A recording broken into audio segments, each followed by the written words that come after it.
여러분이 많이 아시겠지만 저는 이제 성인 교육 기업의 모델 홍보대사로서 상당히 긴 기간을 활동해 왔어요.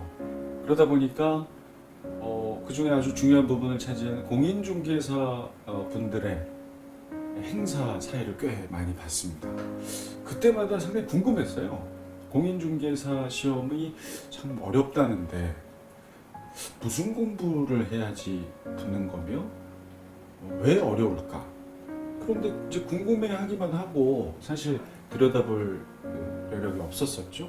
그런데 최근 코로나19 상황에 들어서고 나서부터 자연스럽게 실내 활동 많아지고 모임들 다 자제하는 분위기다 보니까 책도 좀 보게 됐고 인터넷도 서치를 많이 했어요. 그러다가 우연히 공인중개사 맞아 이게 참 어떻게 된 거였더라 하고 이제 들어가 봤는데 띵 하고 왔어요.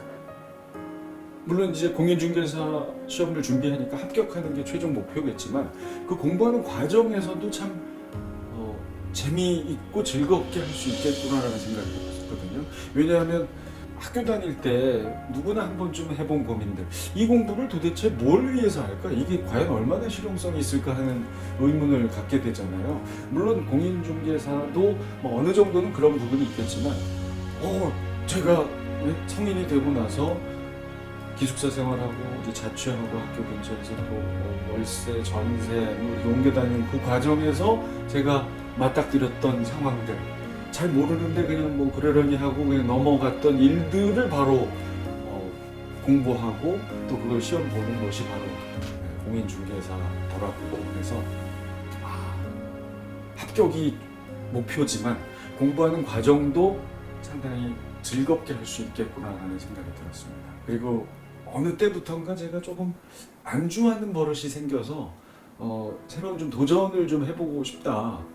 생각만 했던 거 이번에 한번 실천하자. 공인중개사 시험은 절대평가이기 때문에 제가 붙는다고 어떤 한 분이 떨어지거나 이런 불이익을 당할 일이 없기 때문에 편안한 마음으로 한번 그리고 합격한다는 보장도 없고요.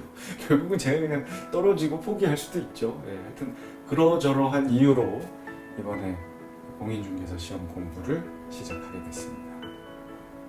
전 다들 가지고 계시는 거 운전면허 제가 이제 학생 때 땄던 일종 보통면허가 있고요. 그리고 약 5년 전에 저한테는 참 큰 도전이었는데 그때도 한국어 교원 2급 자격증이 있습니다. 그리고 이번에 만약 잘 된다면 6, 7년 만에 하나의 또 자격증이 생기는 거죠. 생각만 해도 좀 설레긴 한데 참 잘 될지는 의문이에요. 아니죠. 제가 학교 때도 그렇게 뛰어나지 않았지만 지금은 더 많이 이게 안 좋아져서 지금 두뇌로는 사실 무리예요. 절대 저는 올해 합격하겠다는 마음이 아니라 저는 내년 10월 말에 있을 시험을 최종 목표로 하고 있습니다.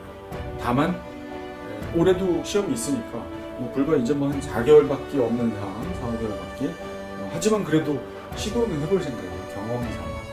최종 목표는 2021년 10월 말에 있는 시험에 도전해서 1, 2차 모두 합격하는 것이 제 목표입니다. 진짜 오랜만에 이렇게 책상 앞에 앉으니까 의외로 잘 돼요. 또 온라인 강의 선생님들이 워낙 또 잘 가르쳐 주셔서 그런지 지금 저 1차 과목 중에 부동산학 개론하고 민법 그 두 과목은 두세 강씩 거의 다 지금 들었습니다.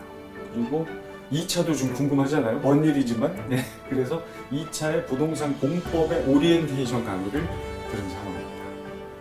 채널 아트에도 이렇게 써 있고요. 썸네일에도 자주 아마 올라갈 텐데 저는 함께 공부해요거든요.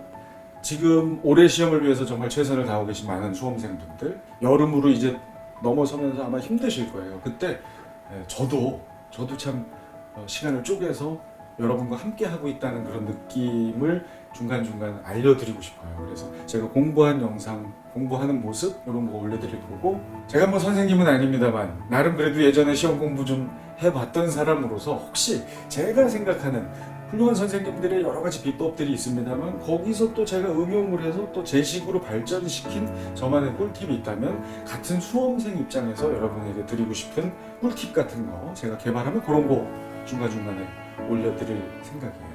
그리고 혹시 또 명강의를 하시는 분, 비법을 가지신 분이 있다 그러면 제가 찾아가서 그분에게 조언을 구하고 그런 모습들을 여러 수험생분들과 함께 공유하는 그런 행사. 아유, 당연히 자신이 없죠. 저는 어쩌면 이렇게 하다가 포기할 수도 있을 것 같긴 해요. 근데 섣불리 포기하면 아마 저를 응원해 주실 많은 분들에게 예의가 아닐 테고 저 자신에게도 너무 창피하겠죠. 그래서 설사 내년 10월에 안 된다 하더라도 아마 이 채널 계속 할 것 같아요. 제가 그런 건 있어요. 좀 늦어져도 될 때까지 하는 성격이 좀 있거든요. 저는 포기는 안 해요. 자신은 없지만 포기는 하지 않고 끝까지 최선을 다해요. 그러니까 여러분도 함께 했으면 좋겠습니다. 글쎄요, 일단 뭐 제일 먼저 떠오르는 게 공인중개사 사무실을 여는 거잖아요. 그런데 제가 여러 책을 살펴봤더니 공인중개사 분들이 꼭 그렇게 사무실만 여는 게 아니더라고요. 여러 가지 일을 하실 수가 있더군요. 그래서 저도 하여튼 뭐 따고 나서 얘기를 해야죠. 뭐 지금부터 지금 할 건 아닌데 저는 뭐 정말로 제 사무실을 열 수도 있고요. 여전히 이렇게 공인중개사에 도전하는 분들을 위한 조언을 할 수 있는 사람이 될 수도 있을 테고, 아니면 제 어떤 일과 관련된 거를 제가 스스로 하는데 아마 활용할 수도 있을 테고, 뭐 여러 가지. 하여튼 문제는 따야죠. 네. 아, 하나 있죠. 부동산학의 복합 개념을 설명하는 어떤 문장. 유무형의 법경기를 함께 고려하는 개념. 법경기란 법률적, 경제적, 기술적. 제가 이런 좀 단기 암기에는 상당히 강한데 이게 아마 내일 되면 또 잊어버릴 겁니다. 하지만 계속 반복해야죠.